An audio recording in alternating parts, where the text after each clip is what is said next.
Charlie Cox. What is going on, my man? What's going on, Shaggy? Nice to meet you. You know what? Nice to meet you too. Now, I know we got a lot to talk about today. First off, when you're not fighting crime as Daredevil, you are out making rom-coms with Zooey Deschanel. Of course, I am talking about Merv, which was just released on Prime Video. I watched it the other night. Absolutely loved it. But for those who may not be familiar with Merv, haven't heard about it, maybe haven't seen the trailer, could you give us a quick premise of it? What's it about? Yeah, so it's about a couple who have recently broken up. They're no longer together. They're navigating the very tricky waters of co-parenting a dog, who they both adore. The dog has become depressed because of their separation. And so my character, Russ, decides to take him to a dog beach in Florida. Zoe's character, Anna, gets a bit of FOMO, so she decides to crash the party. And, you know, silliness unfolds and a little bit of hilarity and a little bit of romance. And there you have a little Christmas movie. Well, do you know what? What more could you ask for? It's interesting you say Christmas movie because in cinematic history, you know, there's movies like Die Hard and Gremlins, you know, which are Christmas based, but there's always the debate whether they are an actual Christmas movie or not. And I think Merv is kind of in that same category. So is this official? Is this officially a Christmas movie? Well, it's, you know, it's yes, in the same way that Die Hard is, you know, I mean, it takes place in the build up to Christmas. It's cold in Boston where we spend some of our time and there's snow on the ground. In reality, the entire thing was shot in sunny, hot North Carolina, in Wilmington, which was great. So, you know, maybe it's a bit of a hybrid. Maybe it's something that you can enjoy over the holiday period, but also, you know, if you want to put it on in June, put it on in June. Well, perfect. Yeah. I mean, why put, restrictions on when you can watch Merv, right? Exactly.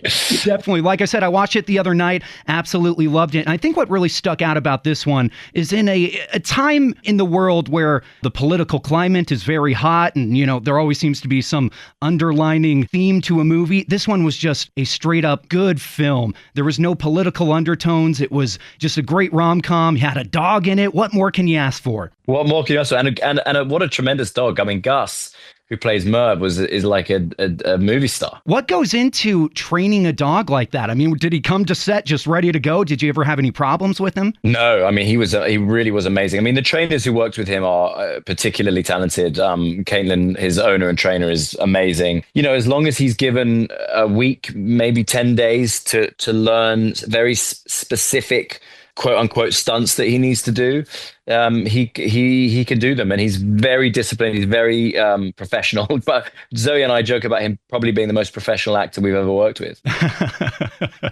That's amazing. Now, obviously, with the track record of Hollywood movies when it comes to dogs, you know, I'm talking Marley and Me and Old Yeller. You know, the genre's been tainted a little bit with movies like that. But I'm just going to put a spoiler out there. Not too big of a spoiler, just for people who may be reluctant to watch it. The dog does not die. I think that's a fair spoiler. Yeah, I think that's okay. The dog survives. Yeah, it's funny. Actually, in the movie, I believe you make that joke too. Yeah. You're like, don't worry, the dog dies at the end. Yeah. So definitely check out this movie. Like I said, Merv is streaming right now on Prime Video. What was it like working with Zooey Deschanel? Oh God, what a dream! I mean, look, I don't think there's anyone better in this genre. She's the queen of the rom-com. She's so likable. She's got such charisma. She was really the big draw for me, you know, getting me to do the movie. Her and Jessica Swail, our amazing director. It's not something that I've done much of. I've been wanting to kind of try my hand at a slightly different tone, and what better way than to learn from the best? Yeah, no doubt about it. Now, before I let you go, I do have to bring up my little brother, Austin, a huge Charlie Cox fan. So shout out to my little brother. And yes. He told What's up, me, Austin? Yeah, all right. He'll love that. Now, he told me, I was talking to him on the phone the other day, and he's like, you got to bring this up. Apparently, you tell me if this is true or not. At one point, before you kind of made it into the movie industry, then you, Eddie Redmayne, Andrew Garfield, and Jamie Dornan all lived in an apartment together. Is this true? It's partly true. Partly true. Okay. So there was a bunch of us Brits in LA out of work, trying to get work, trying to become actors. And those people that you mentioned were on that list. Myself, Eddie, Andrew, Jamie, Rob Pattinson was around a lot. And there was a house there was an apartment that a few of them lived in. I think Eddie and Jamie were in that house. I think maybe Rob might have been. I'm not sure, but I didn't live in that place. Oh, okay. So okay. I had my own place, and I think Andrew had his own place as well. That's my memory of it. But we would all hang out every day because we had nothing else to do because we weren't working. Yeah, I mean, what secret sauce was brewing in those hangouts, man? I mean, all you guys did great. God knows, yeah, God knows. And the funny thing is, at the time, I remember us having conversations at the time about the generation of British actors before us.